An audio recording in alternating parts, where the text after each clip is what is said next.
माओवादी पार्टी एउटा परित्याग गर्नुपर्छ, माओवादी आन्दोलन होइन। धेरैले के भ्रम गर्छ, माओवादी आन्दोलन जनित परित्याग गर्यो भने धेरै भ्रम सर्न खोज्नुहुन्छ। सायद कर्ण प्रचण्डले पनि त्यति अलिकति सङ्केत गर्न खोज्नुभएको हो कि भन्ने हो, त्यो सत्य होइन। म त त्यसले जुन एउटा कार्यभार पुरा गर्यो, अब आगामी दिनमा अलिक फरक ढङ्गले जाउँ है, यसलाई रूपान्तरण गरौँ, आन्दोलनलाई रूपान्तरण गरौँ र बाटो र विचारले अलिक विकास गरौँ भन्ने नै मेरो अवधारणा हो। अहिले बाबुरामजी र म एउटै पार्टीमा त छैनौँ, तर फेरि मुद्दाको हिसाबले हामी फेरि एउटै मोर्चामा छौँ र इतिहासको आफ्नो कर्मको कारणले हामी अलग हुन खोज्दा पनि हामी फेरि चुम्बकले ताने जस्तो हाम्रा आफ्ना कर्मले हामीलाई नजिक ल्याइ नै राख्छ, हामीलाई अलग हुन दिँदैन। ती हजारौँ शहीदहरूले हामीलाई अलग हुन दिन्न, ती हजारौँ घाइते अपाङ्गहरूले हामीलाई अलग हुन दिन्न, ती हजारौँ बेपत्ता योद्धाहरूले पनि हामीलाई अलग हुन दिन्न। त्यति बेलाका हाम्रा उदात्त विचारहरू धेरै माथि मानवीय संवेदनाका, अनुभूतिको तीव्रताका सबै दृष्टिकोणले उच्चता छोएका ती दिनहरूले हामीलाई फेरि पनि एकै ठाउँमा आउन प्रेरित गरिरहेछन्। म र उहाँ स्विजरल्यान्ड भ्रमणमा जाने प्रसङ्ग चाहिँ कोट्याउनु भएको रहेछ। हुन त बाबुरामजी र मेरो धेरै प्रसङ्ग छन्। 25 वर्षको सहयात्रामा, 10 वर्षको युद्धमा, 10 वर्षको शान्ति प्रक्रिया र संविधान निर्माण प्रक्रियामा हाम्रा सम्बन्धका धेरै आयामहरू छन्। ती पनि मलाई लाग्छ समयक्रममा उद्घाटित हुँदै पनि जाला, तिनको व्याख्या विश्लेषण हुँदै पनि जाला भन्ने लाग्छ। जे भए पनि आजको दिन मेरो लागि यी तीनटा पुस्तकहरूको विमोचनको दिन जो हुन आइपुग्यो, यी तीनटैका आफ्ना अलग अलग चाहिँ आयाम हुँदाहुँदै पनि ती एकअर्कामा जोडिएका छन् र तिनले कहीँ न कहीँ हामीलाई एउटा उद्देश्यतर्फ अगाडि बढ्न, इतिहासको समीक्षा वैज्ञानिक ढङ्गले गर्न प्रेरित गरेका छन्। थोरै डर लागिरहेको थियो म यो कार्यक्रममा सहभागी हुन सक्दिनँ कि भन्ने लागेको थियो, किनकि आज बिहानदेखि जनयुद्ध र जनआन्दोलनका शहीदहरूलाई सम्मान गर्ने कार्यक्रम र विमोचन कार्यक्रमहरूको एउटा श्रृङ्खला नै थियो मेरो अगाडि। र पछि फेरि म भर्खरै सिन्धुली जानै पर्ने एउटा सार्वजनिक कार्यक्रम, हजारौँ जनता त्यहाँ जुटेको स्थितिको कारणले म बडो अप्ठ्यारो मानेर बाबुरामजीलाई मैले फोन गरेको थिएँ। म त ढिलो पो हुने भयो, मैले 2 बजे आउन सक्दिनँ कि अथवा म नआउँदा पनि के होला भन्ने पनि कुरा गरेँ। तर बाबुरामजीले तपाईँ आउनै पर्छ, तपाईँ जसरी पनि आउनुहोस् भनेपछि मैले यो रचनाहरू हिजो जनयुद्ध कालमै लेखिएका रचनाहरू र मैले त्यति बेलै पढेका रचनाहरू छन् भने कतिपय मैले फेरि नपढेका रचनाहरू पनि छन्। पहिला पढेका र नपढेका रचनाहरू सबैलाई सरसर्ती नियाल्दा मलाई हिजोका सबै स्मरणहरू, अनुभव, अनुभूतिहरू ताजा भएर आएको महसुस गरेँ। अहिले बाबुरामजी र म एउटै पार्टीमा त छैनौँ, तर फेरि मुद्दाको हिसाबले हामी फेरि एउटै मोर्चामा छौँ र इतिहासको आफ्नो कर्मको कारणले हामी अलग हुन खोज्दा पनि हामी फेरि चुम्बकले ताने जस्तो हाम्रा आफ्ना कर्मले हामीलाई नजिक ल्याइ नै राख्छ, हामीलाई अलग हुन दिँदैन।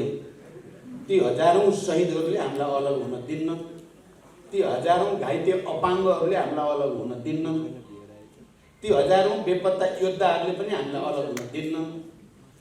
त्यति बेलाका हाम्रा उदात्त विचारहरू धेरै माथि मानवीय संवेदनाका, अनुभूतिको तीव्रताका सबै दृष्टिकोणले उच्चता छोएका ती दिनहरूले हामीलाई फेरि पनि एकै ठाउँमा आउन प्रेरित गरिरहेछन्। म बाबुरामजीलाई फेरि एकचोटि यो कार्यक्रममा तपाईँले मलाई आमन्त्रण गरेर र आउनै पर्छ पनि भनेर जो आग्रह गर्नुभयो त्यसको लागि विशेष धन्यवाद दिन चाहन्छु। र मैले यसलाई सामान्य प्राविधिक घटनाको रूपमा लिएको छैन। यो गुमनाम आमाहरूको कथाभित्रका संस्मरणहरू घटनाक्रमहरू, त्यहाँका पात्रहरू र पात्रहरूको सम्बन्धमा बाबुरामजीले गरेका विश्लेषणहरू सबैले नै हामीलाई फेरि एकचोटि गम्भीर आत्मसमीक्षा गर्नुपर्ने दिशातिर, गम्भीर संश्लेषण गर्नुपर्ने दिशातिर र अहिले देश जुन अवस्थामा छ त्यो अवस्थाको बारेमा गम्भीर रूपले विमर्श गर्नुपर्ने दिशातिर डोर्याएको मैले महसुस गरेको छु। यस अर्थमा यो कार्यक्रम एउटा पुस्तक विमोचनको कार्यक्रम जस्तो मात्रै मैले ठानेको छैन। यो फेरि इतिहासलाई समीक्षा गरेर अग्रगमनको लागि या सकारात्मक परिवर्तनको लागि एकचोटि फेरि मोर्चा कसेर अगाडि बढ्ने सङ्कल्प जस्तो पनि मैले यसलाई ठानेको छु। मलाई लाग्छ तपाईँ यहाँ उपस्थित महानुभावहरूले कहीँ न कहीँ कतै न कतै यो अनुभूति गरिराख्नु भएको होला भन्ने मलाई लाग्छ। आज पहिलो मैले विमोचन गर्दा एउटा नयाँ खालको चाहिँ किताबको मैले विमोचन गरेँ। पहिलो पटक जनयुद्धका शहीदहरू, बेपत्ता योद्धाहरू, घाइते अपाङ्गहरूको जीवन गाथा एउटा जिल्लाको, जुन जिल्ला जनयुद्धको पुरै अवधिभरि सबभन्दा धेरै राज्यद्वारा बेपत्ता पारिएका व्यक्तिहरू भएको जिल्लाको रूपमा परिचित छ। त्यो नेपालका विभिन्न सङ्घ संस्थाहरूले मात्रै होइन, संयुक्त राष्ट्र सङ्घले पनि त्यसलाई रेकर्ड गरेको छ, बर्दिया जिल्ला। र त्यो बर्दिया जिल्लाको पनि थारू समुदाय, सबभन्दा बढी बेपत्तामा पारिने समुदायभित्र थारूहरू परेका छन्। र त्यस जिल्लाको एउटा नगरपालिका, 12 बर्दिया नगरपालिका, त्यो नगरपालिकाले औपचारिक रूपमा, वैधानिक रूपमा सरकारी तवरबाट ती शहीदहरूको जीवन गाथा 800 पृष्ठभन्दा ठुलो, 850 पृष्ठ करिबको एउटा ग्रन्थ प्रकाशित गर्यो र मैले त्यसलाई विमोचन गर्ने, लोकार्पण गर्ने अवसर मलाई प्राप्त भयो। त्यहाँ सबै सरकारी कर्मचारी समेत संलग्न भएर औपचारिक र वैधानिक अर्थमा जनयुद्धका शहीदहरूलाई सम्मान गरिएको कार्यक्रम र त्यसको बारेमा जीवनगाथा लेखिएको किताबको विमोचन आफैमा मेरो लागि एउटा नयाँ अनुभूति थियो। यद्यपि म पहिलोचोटि सङ्घीय लोकतान्त्रिक गणतन्त्रको प्रधानमन्त्रीको रूपमा रहँदै गर्दा र कमरेड बाबुराम भट्टराई त्यति बेला अर्थमन्त्री र अरू थुप्रै मन्त्री साथीहरू हुँदै गर्दा हामीले क्याबिनेट बैठकको पहिलो बैठक, मैले नेतृत्व गरेको बैठकको पहिलो निर्णय जनयुद्ध र जनआन्दोलनका शहीदहरूलाई राष्ट्रिय शहीद घोषणा गर्ने र उनीहरूलाई यथोचित सम्मान गर्ने भन्ने निर्णय थियो। प्राविधिक कारणले पछि त्यसलाई स्थापित हुन दिइएन, तर त्यो पहिलो निर्णय थियो भने आज लोकार्पण गरेको त्यो पुस्तक चाहिँ मेरो हातबाट लोकार्पण भएको पहिलो वैधानिक पुस्तक, सरकारी छापसहितको पुस्तकको रूपमा भयो। आफैमा त्यो अनुभूति आजको दिनको एउटा अलि भिन्न प्रकृतिको अनुभूतिको रूपमा मलाई रह्यो भने दोस्रो फेरि दुस्साध्य जनयुद्ध भन्ने शीर्षकको गङ्गा कार्की, हाम्रो एकजना पुरानो कमरेड, अहिले केन्द्रीय समितिको सदस्य पनि हुनुहुन्छ, जो जनयुद्धका थुप्रै मोर्चाहरूमा आफै सहभागी हुनुभएको छ। उहाँले लेख्नु भएको संस्मरणात्मक हो, त्यो पनि विभिन्न युद्ध मोर्चाका उहाँका प्रत्यक्ष अनुभव र अनुभूतिहरू सँगालिएको दुस्साध्य जनयुद्ध शीर्षकको किताबको विमोचन गर्ने अवसर पनि मलाई प्राप्त भयो। त्यो पनि आफैमा हिजोका अनुभव अनुभूतिहरूलाई ताजा गराउने बडो जीवन्त दस्तावेजको रूपमा त्यो रहेको छ। त्यसको लोकार्पण र अहिले डाक्टर बाबुराम भट्टराईले लेखेको यो किताब, जो उहाँको लेखन शैली राम्रो छ, उहाँको विश्लेषणात्मक क्षमता जहिले पनि माथि छ र उहाँको बौद्धिकता र भावनात्मक प्रस्तुतिको बारेमा म पहिलेदेखि नै जानकार छु। मैले त्यहाँ शीर्षकहरू हेर्दै जाँदा म र उहाँ स्विजरल्यान्ड भ्रमणमा जाने प्रसङ्ग चाहिँ कोट्याउनु भएको रहेछ। हुन त बाबुरामजी र मेरो धेरै प्रसङ्ग छन्। 25 वर्षको सहयात्रामा, 10 वर्षको युद्धमा, 10 वर्षको शान्ति प्रक्रिया र संविधान निर्माण प्रक्रियामा हाम्रा सम्बन्धका धेरै आयामहरू छन्। ती पनि मलाई लाग्छ समयक्रममा उद्घाटित हुँदै पनि जाला। तिनको व्याख्या विश्लेषण हुँदै पनि जाला भन्ने लाग्छ। जे भए पनि आजको दिन मेरो लागि यी तीनटा पुस्तकहरूको विमोचनको दिन जो हुन आइपुग्यो, यी तीनटैका आफ्ना अलग अलग चाहिँ आयाम हुँदाहुँदै पनि ती एकअर्कामा जोडिएका छन् र तिनले कहीँ न कहीँ हामीलाई एउटा उद्देश्यतर्फ अगाडि बढ्न, इतिहासको समीक्षा वैज्ञानिक ढङ्गले गर्न प्रेरित गरेका छन् र यसले अगाडिको दिशानिर्देश गर्नको निम्ति पनि महत्त्वपूर्ण भूमिका खेल्छन् भन्ने मैले महसुस गरेको छु। मैले आज प्राय सबै विमोचनको कार्यक्रमका सन्दर्भमा र शहीदहरूका सन्दर्भमा एउटा कुरा भनेको छु। मानिसहरूले सामाजिक रूपान्तरणको निम्ति, क्रान्तिको निम्ति बलिदान गर्छन्, क्रान्तिकारीहरू अगाडि आउँछन्, अग्रणी मोर्चामा हुन्छन्, उनीहरूले प्राण उत्सर्ग गर्छन्। तर कहिलेकाहीँ ती शहीदहरूलाई सत्ताले दमन गर्छ, उनीहरूका बलिदानको मूल्यलाई, त्यसको महत्ताबोधलाई, त्यसको उचाइलाई दबाएर राख्ने कोसिस गर्छ। कार्ल मार्क्सले त्यति बेलै भन्नुभएको कुरा मैले जनयुद्धको तयारीको क्रममा पनि र जनयुद्धभरि पनि मैले धेरैचोटि त्यसलाई उद्धरण गर्ने गर्थेँ। तर शहीदहरूलाई राज्यले, सत्ताले दमन गर्न खोजे पनि आउने पिँढीले, बाँकी मानिसहरूले तिनीहरूलाई चिहानबाट खोतली राख्नेछन्। उनीहरूले गरेको त्याग, बलिदान सामाजिक रूपान्तरणको निम्ति, सामाजिक क्रान्तिको निम्ति, त्यसलाई अगाडि बढाउनको लागि चिहानबाट निकालेर कङ्कालहरू चाहिँ अगाडि बढ्नेछन् र जिउँदा मानिसहरूलाई प्रेरित गर्नेछन् भनेको प्रसङ्ग र हामीले त्यति बेला चाहिँ तयारी गर्दै गर्दा स्वयं बाबुराम भट्टराई र मैले नेपालको इतिहासको अध्ययन गर्ने र नेपालमा पनि चिहानमा पुरिएका शहीदहरूलाई खोतलेर निकाल्ने सन्दर्भमा लखन थापालाई निकाल्ने कुरा होस् या भीमदत्त पन्तहरूलाई अलिक गरिमाका साथ स्थापित गर्ने कुरा होस् या अन्य तमाम शहीदहरू, हामी कामी बुढा जस्ता गुमनाम चाहिँ शहीदहरूलाई ल्याउने कुराहरू होस् या योगमाया जस्ता त्यस्ता विदुषीहरूलाई ल्याउने कुराहरू होस्, हामीले पनि थुप्रै चिहानहरूको उत्खनन गरेका छौँ र त्यहाँबाट महान शहीदहरूलाई निकाल्ने र तिनीहरूलाई जिउँदा मानिसहरूलाई प्रेरित गर्ने एउटा ऊर्जाको रूपमा हामी आफैले पनि प्रयोग गरेका छौँ। र आज यो अन्तिम, सायद अब आज विमोचनको यो प्रक्रियाभित्रको अन्तिम विमोचन यही गुमनाम आमाहरूको कथा नै भयो र यसले हामी सबैलाई फेरि एकचोटि गम्भीरतापूर्वक आफ्नो जिम्मेवारी, आफ्नो दायित्व निर्वाहतिर अगाडि बढ्न प्रेरित गरेको छ, मोर्चा सम्हाल्नेतिर प्रेरित गरेको छ। यहाँ केही साथीहरूले भन्नुभयो जनयुद्ध जारी छ। अशोकजीले यो कुरालाई अलि भिन्न रूपमा त्यसलाई प्रस्तुत गर्नुभयो। साँच्चै नै अहिले हामीले लामो सङ्घर्ष र बलिदानपछि जे प्राप्त गरेको उपलब्धि हो, त्यो उपलब्धिमाथि हमला भएको छ र त्यसको रक्षाको निम्ति हामी सबै फेरि एक भएर त्यसको प्रतिवाद गर्ने ठाउँमा छौँ। मोर्चा खोलि नै सकिएको छ र यस्ता पुस्तकहरूको प्रकाशनले, तिनको लोकार्पणले र यसकालका भेला अन्तर्क्रियाहरूले हामी सबैलाई आफ्नो ऐतिहासिक जिम्मेवारीप्रति अझ सजग हुन प्रेरित गरेको मैले महसुस गरेको छु।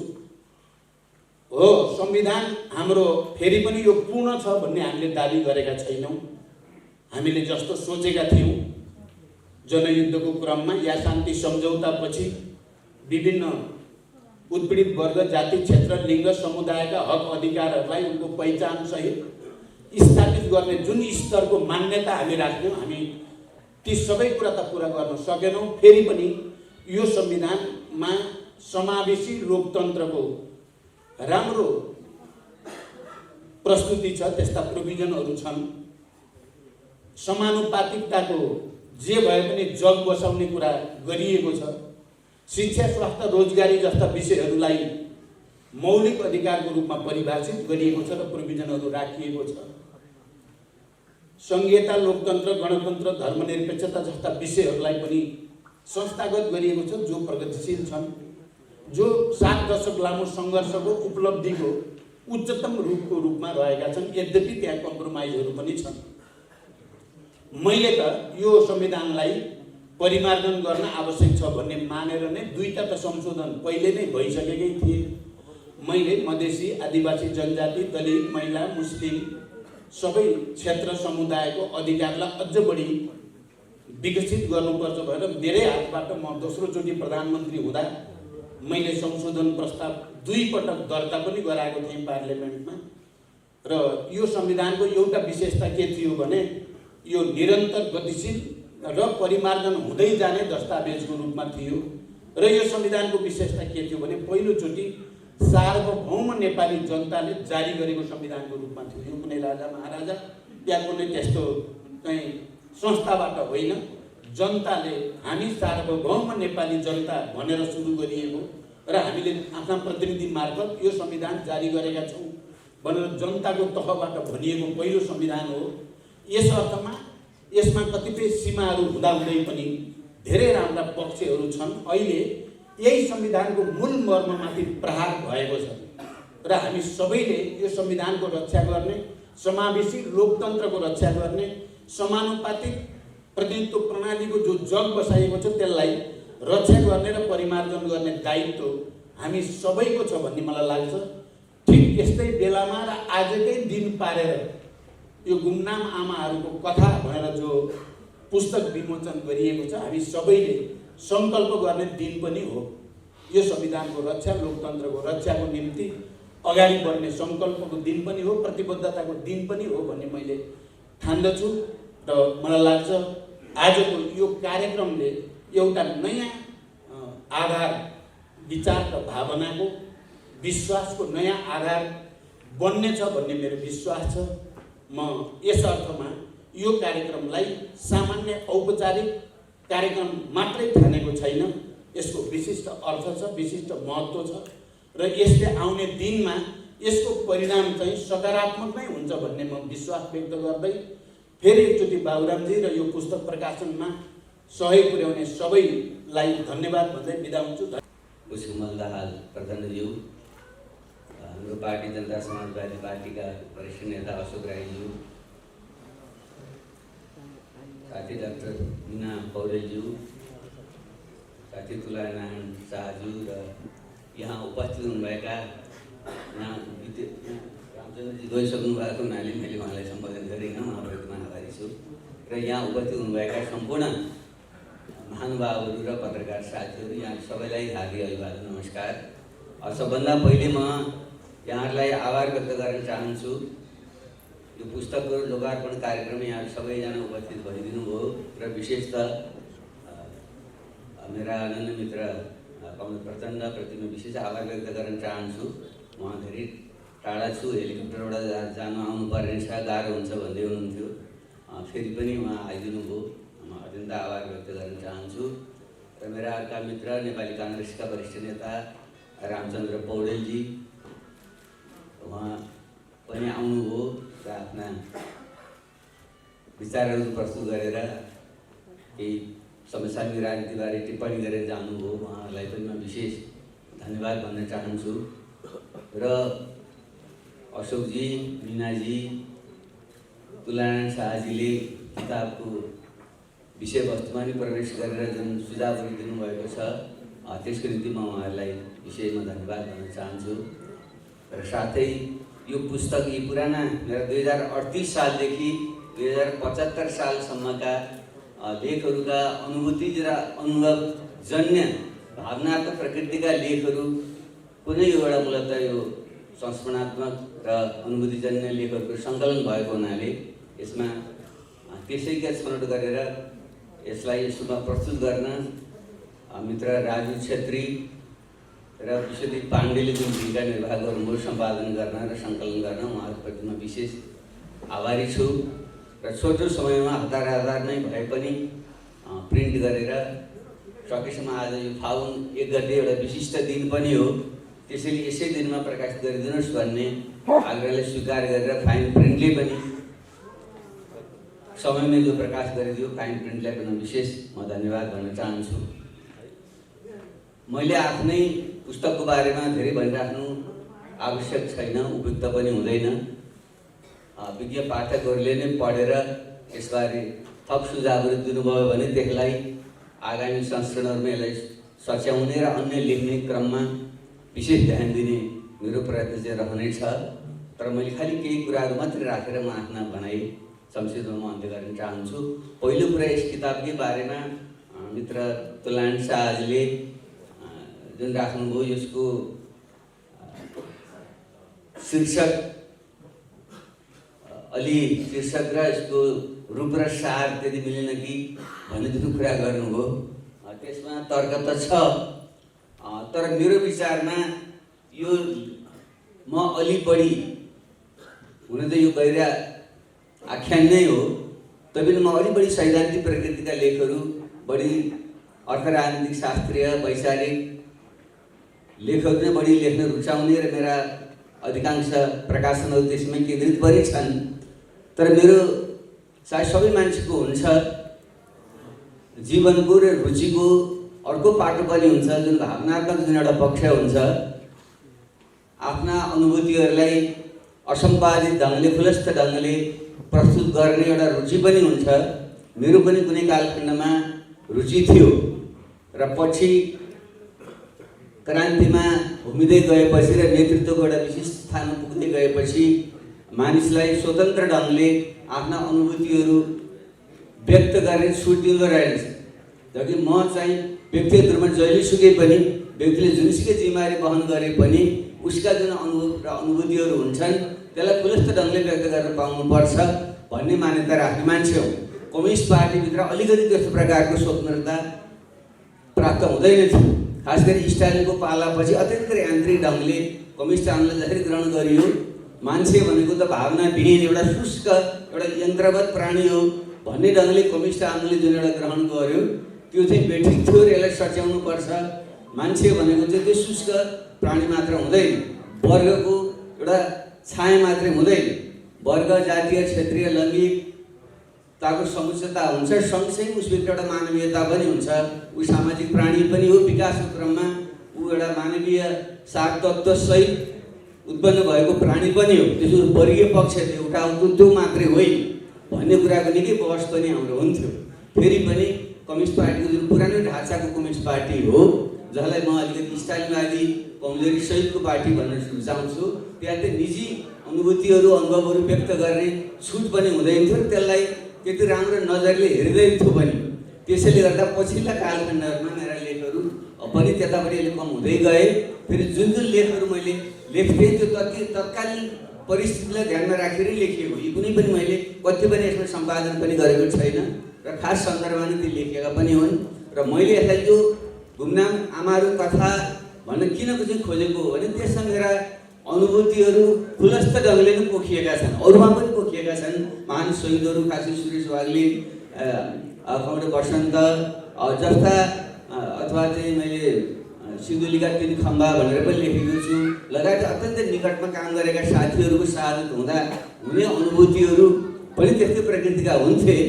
तर जन्म दिने आमा र आमा पनि फेरि हाम्रा समाजका आमाहरू जस्तो आफ्नो कुनै पनि पहिचान र परिचय हुँदैन। मलाई लाग्छ नेपालको बहुसङ्ख्यक आमाहरू त्यस्तै प्रकृतिका हुनुहुन्छ।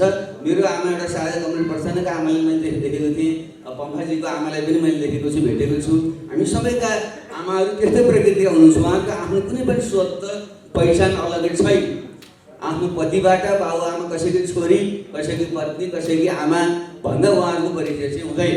त्यसैले मेरो आमा पूर्ण रूपले निरक्षर हुनुहुन्थ्यो, तर उहाँको अत्यन्त तीक्ष्ण बुद्धिको पनि उहाँ हुनुहुन्थ्यो र उहाँ अलिक सङ्घर्षित चरित्रको पनि हुनुहुन्थ्यो।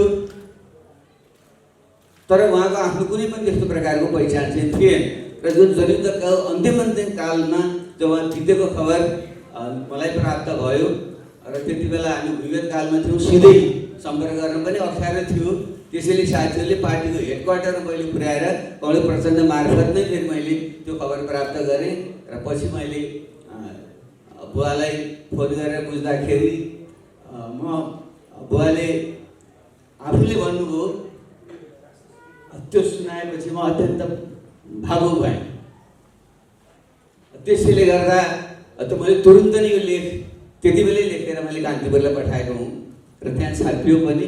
त्यही कारणले गर्दा त्यो चाहिँ मेरो एउटा प्रतिनिधिमूलक, मेरो जीवनको, मेरो अन्तरात्माको अथवा मेरो अर्को पाटो जुन छ त्यो त्यहाँ अभिव्यक्त भएको छ भन्ने लागेर नै त्यसले यो जुन अनुभूतिजन्य र संस्मरणात्मक लेखहरूमा त्यसलाई नै शीर्ष राख्नु उपयुक्त हुन्छ भन्ने मलाई पनि लागेको र सम्पादक साथीहरूले पनि त्यसैलाई छनौट चाहिँ गर्नुभएको रहेछ। त्यस अर्थमा पनि यसलाई त्यसरी बुझ्न म आग्रह गर्न चाहन्छु। अर्को तुलाजीले यो मधेस सम्बन्धका शहीदहरू र त्यहाँ बारेमा पनि अलि सूचना भइदिएको हुन्थ्यो। अरू शासक जातिका मानिसहरूले त मधेस लगायत अवहेलना गरे नै। फेरि म आफै एउटा मधेस, सबै नेपाल भनेको हिमाल पहाड तराई मधेसका मधेसी थारू आदिवासी जनजाति खस आर्य महिला दलित मुस्लिम सबैको एउटा साझा मुलुकको र साझा भावना झल्कने गरी पार्टी पनि बन्नुपर्छ, राज्य पनि बन्नुपर्छ भन्ने मान्यता राख्ने मान्छेले तपाईँले पनि त निश्चय गर्नुभयो कि भने जुन गएर गर्नुभयो यो उहाँले भन्नुभएको ठिकै हो। तर यहाँ समस्या के परिदियो भने यसमा मैले अनुभूतिजन्य मात्रै लेखहरू लेखेको छु।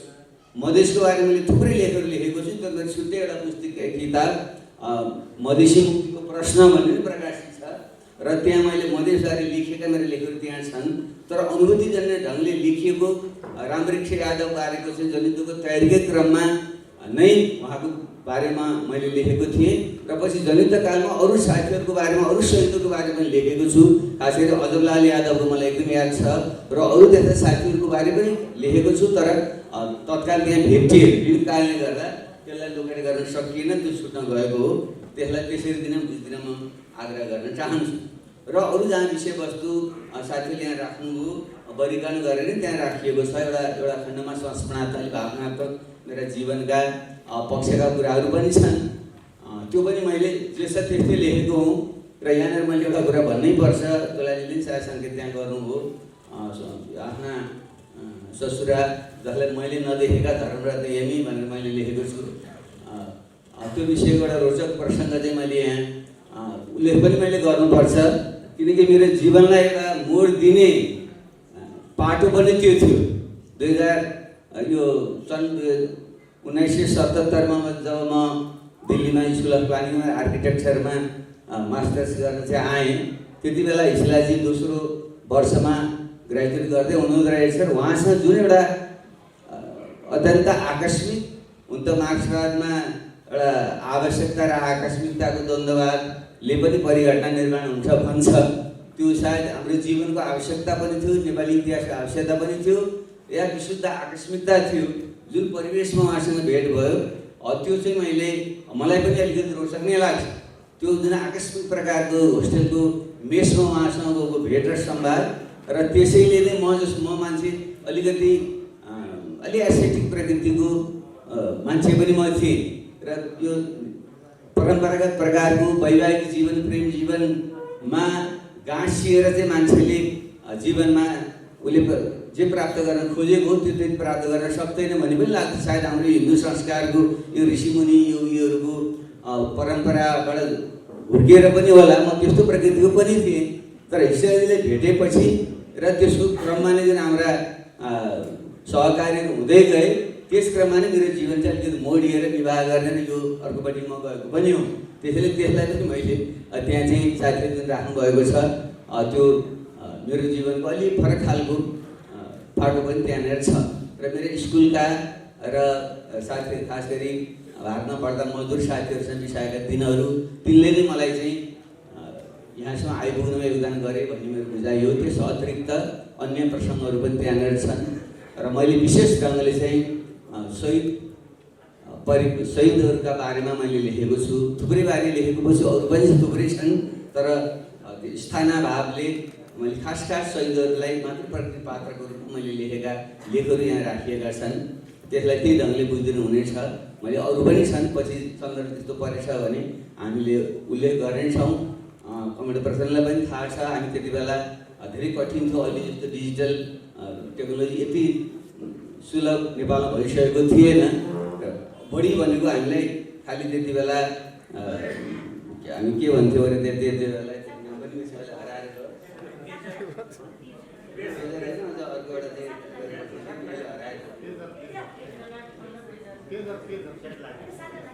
त्यो पनि फोटोकपी गरेर मात्रै पठाइदियो। त्यसो फ्याक्स पनि हेर्नु, त्यो इमेल भन्दा नि अब इमेल पनि आइसकेको थियो नि। त्यो अहिले हराएको थियो कि अहिले त्यो बिर्सेन त्यस्तो बेलामा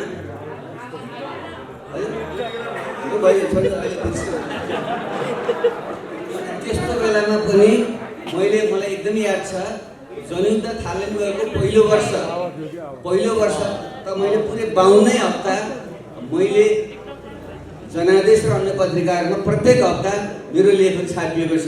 त्यसले त्यस क्रममा भएका सबै शहीदहरू र त्यसपछिका वर्षहरू पनि प्राय शहीदहरूको विषयमा चाहिँ मैले लेखेको छु र त्यो चाहिँ फेरि कुनै बेला चाहिँ हामीले त्यसलाई प्रकाशन गर्न सम्भव हुनेछ भन्ने मलाई चाहिँ विश्वास छ। र अर्को पाटो मैले लेखेको केही व्यक्तिहरूको बारेमा पनि मैले लेखेको छु।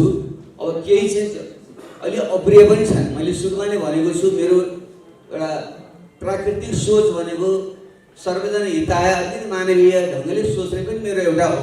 त्यसो भन्दा यो अलि मार्क्सवादी हो भन्ने पनि साथीहरूलाई लाग्न सक्छ, तर मलाई लाग्छ मैले मार्क्सवादमा विकास गरेको र पछिल्लो चरणमा जुन अध्ययन गर्ने कोसिस गरेको छु त्यसरी हेर्दाखेरि चाहिँ मार्क्सले नै कम्युनिस्टहरू नै वास्तवमा सही अर्थमा चाहिँ मानवतावादी हुन्छन्। यो वर्गीय समाजले मान्छेलाई अपुन बनाएको छ, वर्गीय रूपमा खण्डित गरेको छ र त्यसैले पूर्ण मानव हुने लक्ष्य नै साम्यवादको लक्ष्य हो भन्ने उहाँका प्रारम्भिक भनाइहरू छन्। पछिल्लो चरणमा मानिसहरूले त्यसलाई त्यो ढङ्गले अलिकति बुझ्दिएनन्।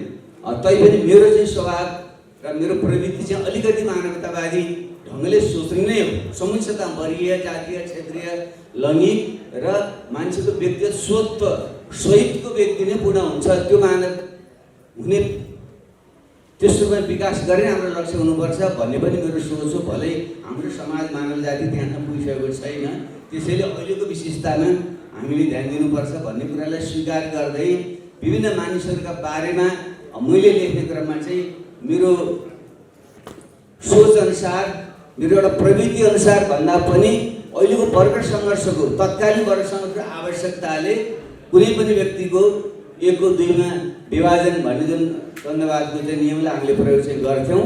त्यसरी हेर्दा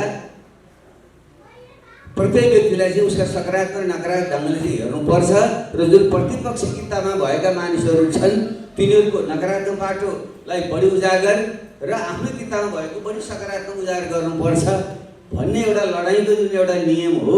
त्यस अनुसार पनि मैले कतिपय मानिसहरूका टिप्पणी त्यहाँ गर्दाखेरि चाहिँ युद्धको आवश्यकता, सङ्घर्षको आवश्यकतालाई ध्यानमा दिएर पनि गरेको छु मैले। त्यसैले मलाई पनि कति ती शब्द चाहिँ प्रयोग गर्न नपाएको भए हुन्थ्यो भन्ने लाग्छ। जस्तै अहिले अशोकजीले चाहिँ सङ्केत गर्नुभएको छ कतिपय विषयहरू चाहिँ अलिकति बाटोमा हिँड्दाखेरि पनि ठ्याक्कै खाल्दो परेको देखिन्छ भनेको चाहिँ ती व्यक्तिहरू बारे मैले कुराकानी गर्दा चाहिँ अलिकति बढी नै घोचेको तिनीहरूलाई अलिक शब्द चाहिँ अलिक तिखो नै प्रयोग गरेको छु मैले त्यहाँ। त्यसैले त्यो चाहिँ मैले त्यति बेलाको आवश्यकताले गरेको, मेरो आफ्नै प्रवृत्तिले चाहिँ होइन। त्यसै भएको हुनाले उहाँहरूले पनि त्यस अर्थमा चाहिँ ग्रहण नगरिदिन म आग्रह गर्न चाहन्छु। एउटा लेख उदाहरणको निम्ति म भन्न चाहन्छु। मोहन विक्रमजी मेरा राजनीतिक रूपमा हाम्रो प्रधानजीको पनि मेरो पनि उहाँ गुरु नै हो र मैले उहाँबाटै सदस्य प्राप्त गरेको हो। तर पछिल्लो चरणमा उहाँ जति जनयुद्ध र यो आन्दोलनको विरुद्धमा अत्यन्त नै असहिष्णु ढङ्गले प्रस्तुत हुनुभयो, त्यसले उहाँको विषय पनि मैले लेखेको थिएँ। तर पछि मैले यसो सोचेँ अझै भए पनि अब उहाँ बुढो पनि भइसक्नुभयो, अब त्यसलाई नराखौँ भनेर मैले त्यो चाहिँ मैले हटाएकै। सम्पादन त मैले कसैको पनि गरेको छैन, तर उहाँबारे चाहिँ अलिक बढी नै तिखै शब्दहरू मैले प्रयोग गरेको थिएँ। त्यो चाहिँ अब बुढो भइसकेको मान्छे, गुरु जस्तो मान्छेलाई अब किन बढी बस्ने भनेर मैले त्यसलाई चाहिँ यहाँ राखिनँ। त्यो त मैले गरेको छु, तर शब्दको हेरफेर चाहिँ मैले कतै पनि गरेको छैन। त्यसैले त्यसलाई पनि त्यही ढङ्गले बुझिदिनु होला भन्ने चाहिँ मेरो चाहिँ आग्रह छ। र चौथो खण्डमा चाहिँ मैले जुन भ्रमणका सूचनात्मक कुराहरू गरेको छु, प्रायः भ्रमण मैले अलिकति अध्ययनकै निम्ति केही ज्ञान सिक्नकै निम्ति गर्ने गर्छु। र एउटा भ्रमण त गर्नु पर्छ र म स्विजरल्यान्ड हामी सँगै गएका थियौँ र त्यहाँको अध्ययनले पनि संहिता र हामी जुन 3 तहको संहिताको ढाँचामा हामी गएका छौँ। विकासको चाहिँ बाटोको विषय पनि हामीले धेरै कुराहरू सिकेका पनि हौँ र हाम्रो संविधानमा धेरैले सोध्ने गर्नुहुन्छ। तपाईँहरू खास गरी हाम्रा कतिपय मधेसका साथीहरूले सोध्ने गर्नुहुन्छ तपाईँले कहाँ यो 3 तहको ल्याउनु भयो, संहिता त 2 तहको हुन्छ, प्रदेश र केन्द्र मात्रै हुन्छ, यो 3 तह कताबाट ल्याउनु भयो भन्ने कुरा बढी गर्नुहुन्छ। मलाई सम्झना भएसम्म हामीले त्यो स्विजरल्यान्डको त्यो 3 तहको अथवा गरिकन जहाँ तल्लो तहलाई झन् बढी बलियो बनाउने जुन धारणा अगाडि बढाएका छन् र त्यहाँको विकासको तरिका हेर्दा पनि त्यहाँको चाहिँ पुँजीवादी देश भए पनि त्यहाँको अरू देशको जस्तो अनियन्त्रित प्रकारको पुँजीवाद भन्दा पनि त्यो अलिक मध्यम प्रकारका पुँजी र साना पुँजीलाई प्रश्रय दिने र त्यहाँको स्थानीय पुँजी र त्यहाँका लगानीकर्तालाई बढी प्रश्रय दिने ढङ्गको जुन त्यहाँको विकासको बाटो चाहिँ हुँदो रहेछ र जलविद्युत योजनाहरू सञ्चालन गर्दाखेरि पनि त्यो जलविद्युतको सेयर चाहिँ बढी नै त्यहाँको स्थानीय जुन तहहरू छन् तिनीहरूले नै बढी चाहिँ सेयर त्यसले लिने यस्तो ढाँचाले चाहिँ हामीले अलिकति बढी प्रभावित गरेको पनि हो। त्यसैले संविधानमा हामीले धेरै ती कुराहरू राख्ने प्रयत्न पनि हामीले गरेका छौँ। त्यही ढङ्गले नै हामीले गऱ्यौँ र पछिल्लो चरणमा र युरोप र अमेरिकाको भ्रमण चाहिँ मैले माओवादी पार्टी एउटा परित्याग गर्नुपर्छ, माओवादी आन्दोलन होइन, धेरैले के भ्रम गर्छ माओवादी आन्दोलन जनयुद्ध परित्याग गर्यो भन्ने धेरै भ्रम सर्न खोज्नुहुन्छ। सायद कर्ण प्रचण्डले पनि त्यति अलिकति सङ्केत गर्न खोज्नुभयो हो कि भन्ने हो, त्यो सत्य होइन। म त त्यसले जुन एउटा कार्यभार पुरा गर्यो, अब आगामी दिनमा अलिक फरक ढङ्गले जाउँ है, यसलाई रूपान्तरण गरौँ, आन्दोलनलाई रूपान्तरण गरौँ र बाटो र विचारले नै विकास गरौँ भन्ने नै मेरो अवधारणा हो। त्यसमा हाम्रो अलिकति सहमति त्यहाँ बन्न सकेन, त्यसले गर्दा नै म लगायत केही साथीहरू हामी अलग्गै हिँडेका नै हौँ। त्यसले कहिले पनि जनयुद्ध भेटी थियो, गलत थियो भन्ने कुरामा सहमत हुन सकिँदैन, किनकि त्यो नेपाली समाजको आवश्यकता थियो। भले माओवादी विचार पनि अब समयको विकास गर्नुपर्छ, त्यही रूपमा अब राखिराख्नु उपयुक्त पनि छैन, आवश्यक पनि छैन, त्यसले हामीलाई खास फाइदा पनि गर्दैन। तर त्यति बेला नेपालको सन्दर्भमा जुन निरङ्कुश राजतन्त्र र थियो र एउटा पुँजीवादको पनि विकास नभएको जुन अवस्था थियो, त्यहाँ एकचोटि धक्का नदिइकन हुँदैन भनेर नै हामीले त्यसलाई धक्काकै रूपमा हामीले अगाडि बढाएकै थियौँ। हाम्रा असहमति बहसहरू अरू विषयमा भए तर जनयुद्धकै आवश्यकता छ कि छैन भन्ने विषयमा हाम्रो बहस कहिले पनि भएको होइन।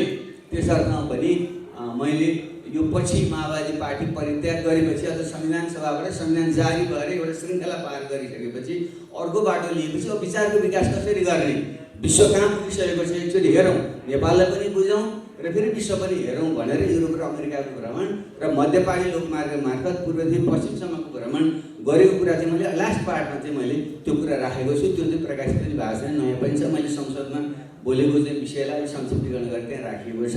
त्यहाँ चाहिँ मैले अलिकति अहिलेको विश्वमा हामीले विश्व कहाँ पुगेको छ, विश्व चाहिँ एउटा उत्तर पुँजीवादी र उत्तर साम्यवादी नै भन्न म रुचाउँछु, किनकि हिजोका साम्यवादी देशहरू साम्यवादी विचारहरू त्यही रूपमा कहीँ पनि प्रयोग भइरहेको चाहिँ छैन, त्योभन्दा अगाडि बढेको विचारको खोजी भइराखेको छ भन्ने अर्थमा यी भ्रमण र मेरा अनुभूतिहरू त्यहाँनिर राखिएको हो।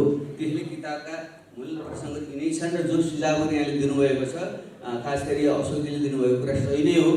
त्यति बेलाको प्रसङ्गमा जो कतिपय नामहरू छन्, प्रसङ्गहरू छन् जुन उल्लेख गरिएको छ, कुनै फुटनोट त्यहाँ नराख्दाखेरि, पाठ टिप्पणी नराख्दाखेरि चाहिँ पाठकलाई चाहिँ अलिक बुझ्न अलिकति गाह्रो चाहिँ हुन्छ। त्यसैले अर्को संस्करण भयो भने त्यहाँ चाहिँ पाठ टिप्पणीहरू राख्नु उपयुक्त हुन्छ भन्ने कुरा मलाई सही नै लाग्छ। त्यस अतिरिक्त साथीहरूले जुन सुझावहरू दिनुभएको छ म त्यसको रूपमा आभार व्यक्त गर्न चाहन्छु। र अब अलिकति यो जनयुद्धलाई नै बुझ्ने विषयमा आज फागुन 1 गते हो जनयुद्धको सुरुवात भएको, अहिले 25 वर्ष पुगेर 26औं वर्षमा चाहिँ लाग्दैछ र यसले यो के हो त भन्ने विषयको मलाई अलिकति चिन्ता चाहिँ लाग्छ। खास गरी यसलाई अलग्गै कमल प्रधानले जुन अलिकति सङ्केत गर्नुभएको छ, अब हामी फेरि त्यही रूपमा उही माओवादी पार्टी अलग अलग जुन ठाउँमा टुक्रेर हामी हिँडेका छौँ, सबै एक ठाउँमा आइदिए हुन्थ्यो भन्ने साथीहरूको अत्यन्त बालसुलभ बुझाइ अथवा अत्यन्त उहाँको पवित्र भावनाले भनिएका धारणाको म सम्मान गर्न चाहन्छु। तर त्यो आवश्यक छैन, सम्भव हुँदैन र त्यो उपयुक्त पनि हुँदैन भन्ने चाहिँ मलाई चाहिँ लाग्छ। हामीले पहिलो कुरा त मेरो चाहिँ आग्रह चाहिँ के हो भने अब हाम्रो जनयुद्ध कालभरि नै हाम्रो नेता पनि कमल प्रचण्ड रहिरहनु भएको हुनाले र अहिले पनि देशको एउटा प्रमुख पार्टीको नेता भइरहनु भएको हुनाले उहाँलाई मेरो एउटा सार्ने आग्रह पनि के हो भने एउटा त हामी सबैले जो हामी कहाँ हामी छरिएका छौँ र रामचन्द्रजी जानुभयो उहाँलाई पनि भन्ने मेरो आग्रह थियो, माओवादी जनयुद्ध बारे हामी सबैले एउटा साझा बुझाइ बनाउनु चाहिँ जरुरी छ। नेपाली इतिहासको आधुनिक नेपाली इतिहासको सुगौली सन्धिदेखि यताको सबभन्दा ठुलो राजनीतिक परिघटना भनेकै 10 वर्ष जनयुद्ध हो। त्यसले जसरी नेपालको चाहिँ हिमालदेखि पहाड तराई र मेचीदेखि महाकालीसम्मका पुरा गाउँ बस्तीहरूलाई झुझक्यायो, तलैदेखि चाहिँ समाजलाई जागृत चाहिँ गरायो, यति ठुलो परिघटना नेपालको त्यहाँ भएकै थिएन हो। त्यसमा कमी कमजोरी भयो, कमीको ज्यान गयो, अप्रिय कुरा थियो, कतिपयमा हाम्रो ढङ्ग पुगेन होला, कतिपयमा चाहिँ पार्टीको निर्देशनअनुसार पनि गएन होला, त्यो एउटा पाटो।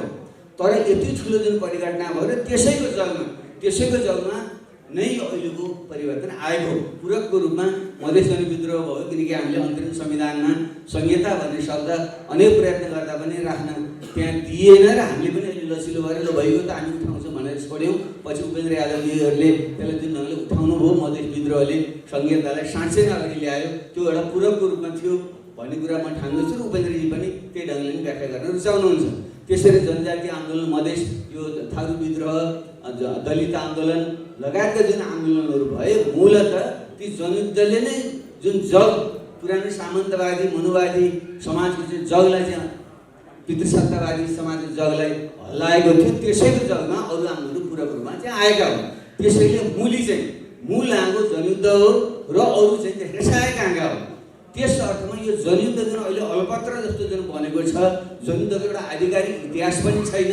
मानिसहरूले जनयुद्ध शब्द उच्चारण गरेर ठिकै युद्ध शब्द अलि अप्रिय लाग्छ भने जनक्रान्ति भन्न सकिन्छ, तर त्यति बेला हामीले जनयुद्ध भनेका थियौँ। एउटा चाहिँ त्यसको चाहिँ पिपुल्स वार भन्ने एउटा स्ट्राटेजी र ट्याक्टिक्स नै थियो, त्यो एउटा फौजी राजनीतिक विचार थियो। तर अहिलेको सन्दर्भमा त्यसलाई फरक ढङ्गले बुझ्न र व्याख्या गर्न सकिन्छ। तर त्यसको इतिहासले नकार्ने त्यो चाहिँ एउटा अपराधै थियो भन्ने ढङ्गले बुझिदिने र हामी माओवादी आन्दोलन र जनयुद्धमा लागेर यत्रो क्रान्ति गरेर आएका मान्छेहरू पनि त्यसलाई डिफेन्ड गरेर चाहिँ साहसपूर्वक चाहिँ शिर ठाडो गरेर त्यसको चाहिँ रक्षा गर्न नसक्ने र हामी साँच्चै नै अपराधै गरिरहेछ गरे भने जस्तो। र जुन हाम्रो मिडियाहरू जुन छन्, जुन मेन स्ट्रिम मिडिया छ, उसले पनि अहिले भन्दै के भन्छ भने शान्ति प्रक्रियाको सबभन्दा ठुलो उपलब्धि भनेकै माओवादीलाई मूलधारमा ल्यायो। अब यही मूलधार भन्ने शब्दमै बारबुदी सहमति गर्दाखेरि हामी कति झगडा गरिरहेका छौँ। हामी मूलधारमा आउने होइन, तपाईँको मूलधार त गइसक्यो, नयाँ मूलधारमा जाने हो भनेर बारबुदी सहमतिको दिउँसमा नि हामीले नयाँ मूलधार भनेर त्यहाँ लेखेका छौँ। त्यो चाहिँ बसभरि त्यहाँनिर लेखिया छ, तपाईँहरूको मूलधारमा जाने होइन, हाम्रो जनवाद पनि जाने होइन, अहिले नयाँ मूलधारमा हामी आउने भनेर नै बारबुदी सहमति सुरु भएको छ। र ब्रेड शान्ति सम्झौता यतापट्टि चाहिँ हामी सबैको स्वामित्व हो नि, नेपाली काङ्ग्रेस, एमाले र त्यति बेलाका 7 दल र माओवादीको साझा स्वामित्व, बारबुदी समुदायदेखि यताका सबै परिघटनाहरू। त्यसैले जनयुद्धले भलै हामीले विविध कारणले गर्दा त्यो शब्दलाई त्यही रूपले स्थापित गर्न सकिएन होला, त्यहाँ हाम्रो लजिलो पनि भयो होला, हलो पाएको होला, तर त्यसपछि यता त हाम्रो सबैको सामूहिक स्वामित्व हो नि। त्यसैले जनयुद्ध त्यो केही पनि थिएन। र शान्ति सम्झौता भनेको माओवादीको निशस्त्रीकरण मात्रै थियो, आत्मसमर्पण मात्रै थियो भन्ने जुन भन्न खोजिन्छ र हाम्रो मिडियाले पनि भनेको त्यही गर्ने। सामाजिक जुन मिडिया छ, अहिले पछिल्लो पुस्ता जुन पैदा भएको छ, त्यो पछिल्लो पुस्तालाई त्यो इतिहास आफ्नो थाहा पनि छैन, जुन त्यो भएपछि यो चाहिँ ठिक छैन भन्ने मेरो भनाइ। किनकि जसले इतिहासको सही मूल्याङ्कन गरेर जान्दैन, जसले इतिहास बिर्सन्छ त्यसले वर्तमानमा भविष्य बनाउन सक्दैन। किन यसैमा टेकेर अगाडि जाने त्यो अपूर्ण थियो।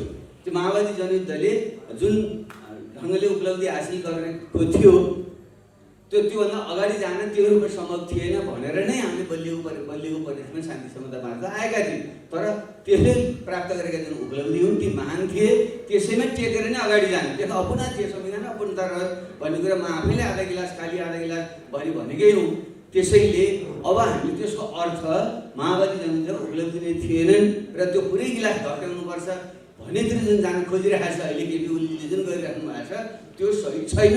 त्यो माओवादी भएको कारणले गर्दा होइन, हामी त मर्नलाई जाँदा अझ मरिरहनु छैन, तर नेपाली इतिहासमा ठुलो एउटा घात हुन्छ। त्यसले सिङ्गो पुस्ताले 70-80 वर्ष 7 सालदेखि लडेर ल्याएको उपलब्धिले एउटा उच्च तहमा हामीले पुर्याएर जुन संविधान सभाबाट संविधान लेखियो र त्यसमा जनयुद्धको जुन भूमिका रह्यो, त्यसलाई त पछि शान्ति सम्झौताले त्यसलाई स्वीकार पनि गरेका छ। त्यो कुराको सही इतिहास लेखिएन, त्यही ढङ्गले बुझिएन, बुझाइएन। जो नयाँ पुस्ता छ, जो अहिले सडकमा निस्किरहेको मलाई बडो खुसी लाग्छ, तर उहाँले जनयुद्धबारे पनि उहाँलाई थाहा छैन र उहाँले त्यो कुरा बुझ्नु भएन भने यसमा टेकेर उहाँ कसरी जानुहुन्छ भने। त्यसैले पनि जनयुद्धको मेरो पहिले भन्नु जनयुद्धको सही एउटा आधिकारिक इतिहास लेख्नु पऱ्यो भन्छु मैले। साथीहरू त सरकारमा पनि भइराख्नु भएको छ अहिले पनि। यदि हो भने तपाईँहरूले अथवा हामी सबैले एउटा इतिहासको जस्तै राजा महाराजाले इतिहास संशोधन मण्डल भन्ने एउटा बनाएर नयाँ इतिहास हामीले लेखायो भने हामीलाई आधुनिक एउटा लोकतान्त्रिक आन्दोलनको इतिहासै लेखौँ न।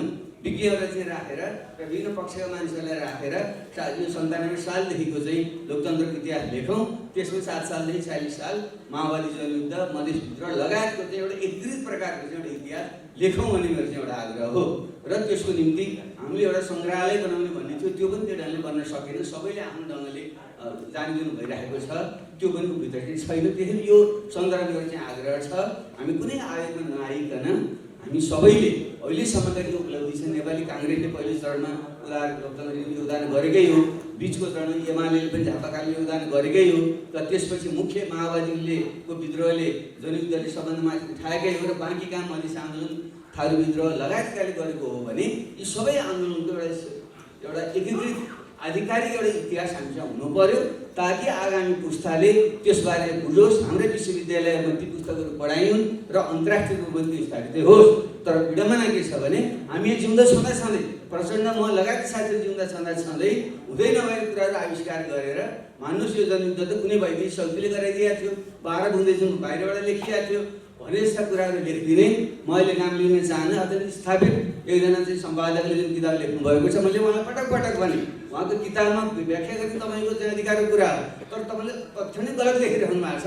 माओवादीहरूलाई चाहिँ भारतीय सेनाले चाहिँ तालिम दिइरहेछ भनेर दरबारको एउटा जर्नलले लेखिदियो, त्यसलाई उहाँले किताबमा कोट गर्नुभयो। त्यो चाहिँ अहिले चाहिँ अङ्ग्रेजीमा समेत अनुवाद गरेर चाहिँ छापिएको छ, र त्यसले चाहिँ अहिले सबै अन्तर्राष्ट्रिय जगतले चाहिँ के लेख्छ भने माओवादी जनयुद्ध र त्यसलाई चाहिँ भारतले चाहिँ गराएको थियो भन्ने कुरा बाहिर स्थापित भइरहेको भने यस्तो अन्याय त गर्न पाइएन नि।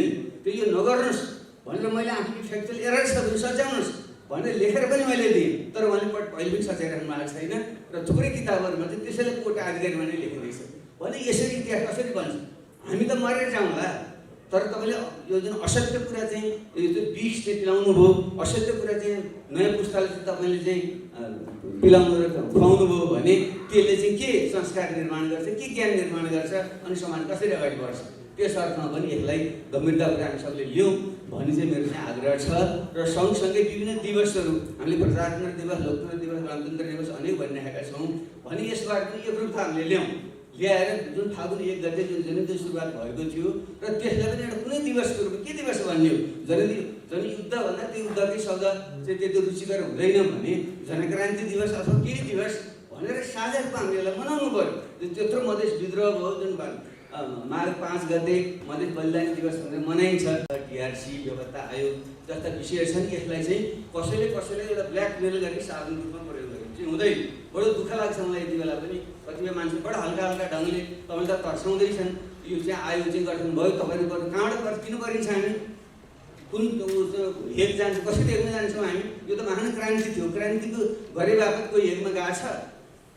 त्यसैले यस्ता खालका हावादारी कुराहरू गर्ने र त्यसलाई चाहिँ एउटा बार्गेनिङ चिजको रूपमा चाहिँ प्रयोग गर्ने काम कसैबाट चाहिँ गर्नु चाहिँ हुँदैन। टिआरसी र बेपत्ता आयोग शान्ति समुदायको अभिन्न अङ्ग हो, संविधानको अभिन्न अङ्ग हो, र यसलाई छिटोभन्दा छिटो पुरा गरिनुपर्छ र यसलाई कसैले पनि खेलबाडको विषय बनाउनु चाहिँ हुँदैन।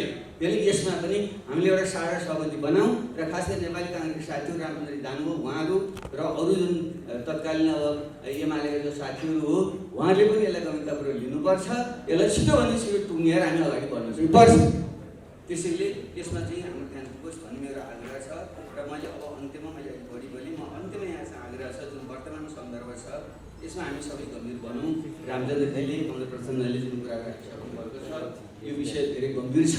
यो अर्थमा प्रतिगमन मात्रै होइन, यो प्रतिक्रान्तितिरै जाँदैछ।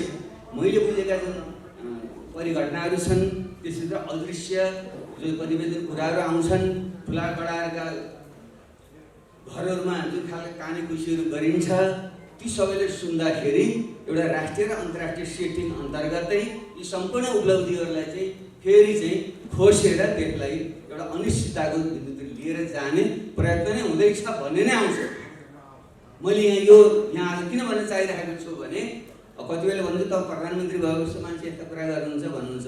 म एउटा नागरिक भएर भन्दैछु, यो देशको नागरिक भएर मैले भन्दैछु, यत्रो 97 सालदेखि 80 वर्षदेखि लगाएर हामीले लडेर ल्याएको जुन लोकतन्त्र छ, गणतन्त्र छ, संहिता छ र नेपाली इतिहासमा पहिलोचोटि संविधान सभाबाट बनेको संविधान छ, यसलाई तपाईँ हाम्रै जीवनकालमा कसैले खोसेको सहेर भन्न सकिँदैन, हुँदैन। मेरो आग्रह त्यो कि सिंहहरूको पुस्ता फेरि यसैको निम्ति लड्ने, पुरानो पुस्ता बिपी र टङ्कप्रसाद र बिपी पुष्पलालदेखि लिएर हाम्रो पुस्तासम्मले यसको निम्ति लड्यो र यहाँसम्म पुर्यायो। अनि त्यसलाई पनि सिसिपस, ग्रिक मिथको सिसिपसको ढुङ्गा चाहिँ बोकेर चाहिँ चुचुरो पुर्यायो, फेरि तल सट्ठै झऱ्यो, लुडोको खेल्छ। यसरी खेल गरेर यस्तो खेलबाड गर्न मिल्दैन पाइँदैन। त्यसैले अहिले जुन कुरा भइरहेको छ केपी शर्मा ओली एउटा नक्कली राष्ट्रवादको मुखुन्ड ओढेर जुन उहाँले सत्तामा पुग्नु हो र अहिले गम्भीर ढङ्गले जुन राष्ट्रघात उहाँ गर्दै हुनुहुन्छ यसलाई सबैले गम्भीरतापूर्वक लिन चाहिँ जरुरी छ र यो जुन उपलब्धि खोसिँदैछ त्यो खोसेर नदिनुको हामी गम्भीर भन्नु पर्यो।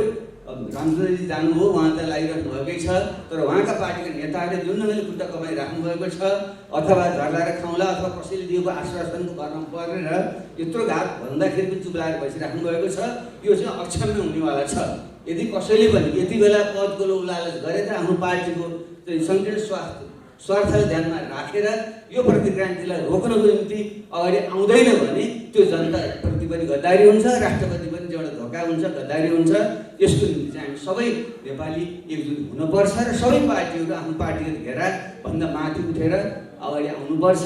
जो नयाँ पुस्ता अगाडि आएको छ मलाई खुसी लाग्छ। हिजो पनि हेरेँ महिलाहरू चाहिँ अत्यन्त नयाँ पुस्ताको महिलाहरू अगाडि आएको मैले देखेँ।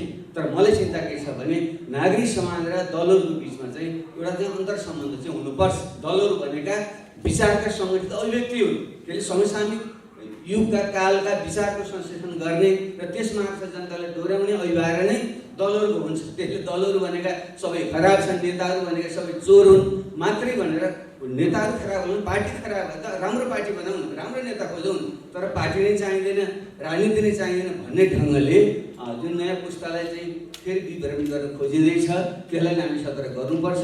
नयाँ पुस्ता जुन अगाडि आएको छ स्तुत्य छ, तर हामीले यो उपलब्धिलाई जोगाउनुको निम्ति संयुक्त ढङ्गले सङ्घर्ष उत्रनुको चाहिँ विकल्प छैन र यसो सँगसँगै कमरेड प्रचण्डसँग पनि मेरो आग्रह छ, हाम्रो पुस्ताले अब हामीले चाहिँ बढी लोभ लालच हामीले गर्न हुँदैन। हामीले चाहिँ निष्क्रिय ढङ्गले हामीले यहाँसम्म ल्यायौँ, त्यसमा हामीले गर्व छ। हाम्रो कमजोरी पनि भयो, हामी मानवीय कमजोरी मान्छेको कमजोरी पनि भयो, जाने नजानेर त्यसलाई स्वीकार्दै अब एउटा नयाँ पुस्तामा चाहिँ एउटा विचारसहितको पुस्ता भन्दैछु म, उमेरको मात्रै पुस्ता होइन, नयाँ विचारले समृद्ध भएको एउटा नयाँ पुस्तालाई अगाडि सारेर हामी अगाडि जान चाहिँ सक्नुपर्छ। त्यसो हुन सक्यो भने यो उपलब्धिको रक्षा पनि हुन्छ, देश नयाँ ठाउँमा पुग्छ र तपाईँ हामी पनि आरेगाटो पुग्ने बेलासम्म सन्तोषले चाहिँ हामी चाहिँ जान चाहिँ पाइन्छ।